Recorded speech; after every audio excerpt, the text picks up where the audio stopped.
किसी भी व्यापार में हजारों प्रतिशत के मुनाफे नहीं होते।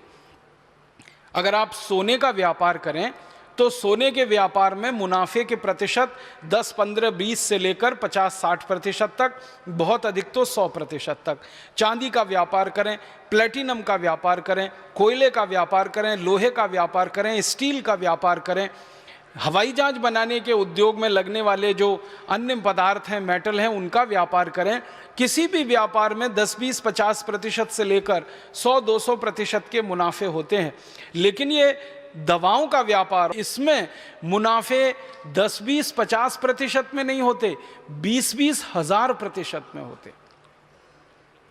दुनिया में दवाओं के व्यापार पर सबसे बड़ा कब्जा रखने वाली जो अमेरिका की और यूरोप की बड़ी कंपनियां हैं, जैसे मैं नाम लेके कहूँ, एक फाइजर नाम की कंपनी है, एक रोश नाम की कंपनी है, वरोबेलकम नाम की कंपनी है, ग्लैक्सको स्मिथ लाइन बीचम नाम की कंपनी है। ऐसी 100 बड़ी कंपनियां दुनिया की, जिनकी सूची हर साल जारी की जाती है दुनिया भर में, ऐसी 100 दवा कंपनियों की मैं बैलेंस शीट देख देख के कुछ हिसाब निकाला तो पता चला कि किसी भी दवा कंपनी का मुनाफा 20,000% से तो कम नहीं है। 20-20 हजार प्रतिशत के मुनाफे।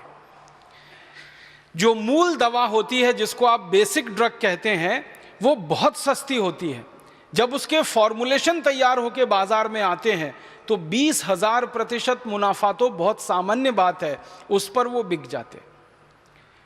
मूल दवा हो सकता है 100 रुपए किलो की हो, मूल दवा हो सकता है 200, 250, 300 रुपए किलो की हो, लेकिन उससे तैयार फॉर्मुलेशन की एक एक टैबलेट बाजार में 20-25 रुपए से लेके 200, 500, 1000 रुपए तक बिक जाएगी।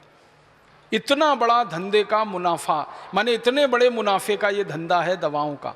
और इस मुनाफे के धंधे में उत्पादक कंपनियों को जब 20-20 हजार प्रतिशत का लाभ है तो वो उस लाभ का फिर बंटवारा करते हैं, और वो बंटवारा ऊपर से नीचे तक होता है। केमिस्ट और ड्रगिस्ट को वो बंटवारा जाता है, फिर जो प्रिस्क्रिप्शन लिखने वाले चिकित्सक हैं उनके पास भी कुछ हिस्सा पहुंचता रहता है, ताकि आप उनकी दवाएं लिखते रहें, ताकि उनको वो सब दवाएं बेचकर मुनाफा होता रहे। और इस तरह से ये सारा रैकेट तैयार हो जाता है। अब इस पूरे रैकेट में जो पिस रहा है वो साधारण आदमी है, गरीब आदमी है। भारत जैसे देश के बारे में तो विशेष बात है कि हमारा भारत देश इस समय 115 करोड़ लोगों का देश है। 115 करोड़ लोगों में 84 करोड़ लोगों की आमदनी एक दिन में 20 रुपए से कम है। जिस देश में 84 करोड़ लोग 20 रुपए से कम की आमदनी एक दिन में कर पाते हों, वहाँ के लोगों को दवाएं बेचना, और वो भी महंगी दवाएं बेचना, ये किसी भी बड़े अपराध से कम नहीं।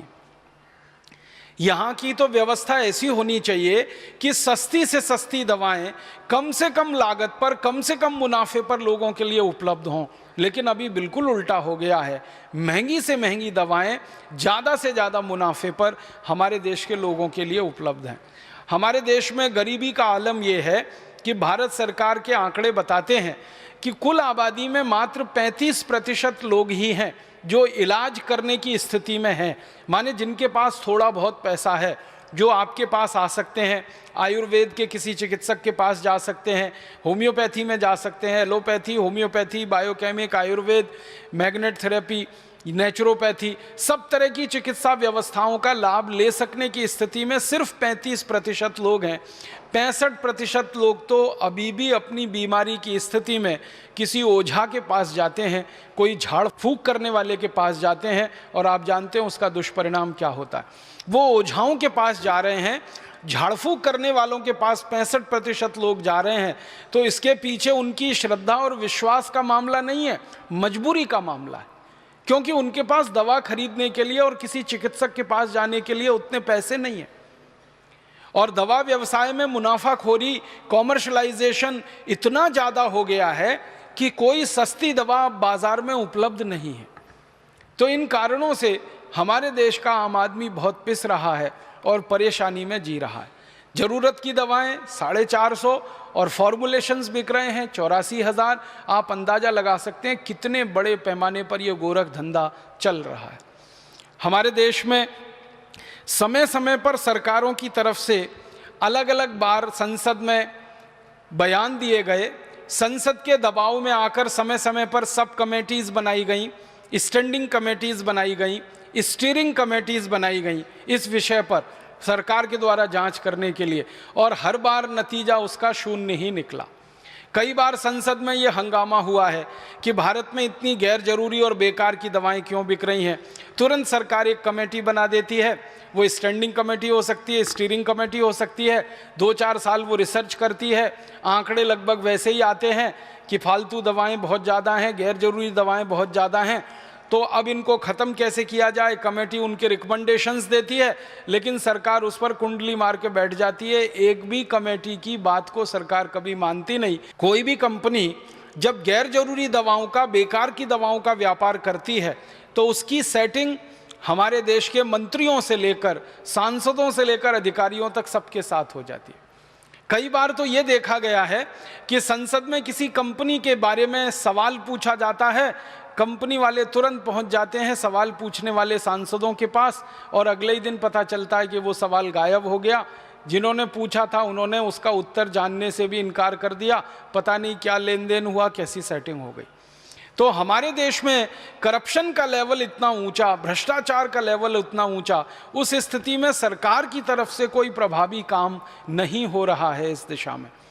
और अगर नहीं हो रहा है तो क्या है, एक ही रास्ता बचता है, जो संवेदनशील और बुद्धिमान चिकित्सक हैं उनके सामने इस विषय को रखा जाए और शायद उसमें से कोई रास्ता निकाला जाए।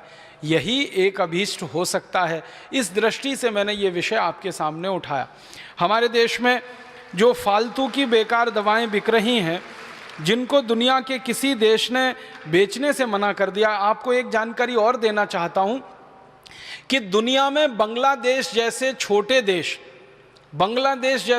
देश 50 से ज़्यादा हैं, जिनकी आबादी 2 करोड़ के आसपास है। इन देशों ने भी इतने सख्त कानून बना रखे हैं कि वहाँ फालतू की गैर जरूरी दवाएं और ख़तरनाक दवाएं बिक नहीं पाती उनके बाज़ारों में।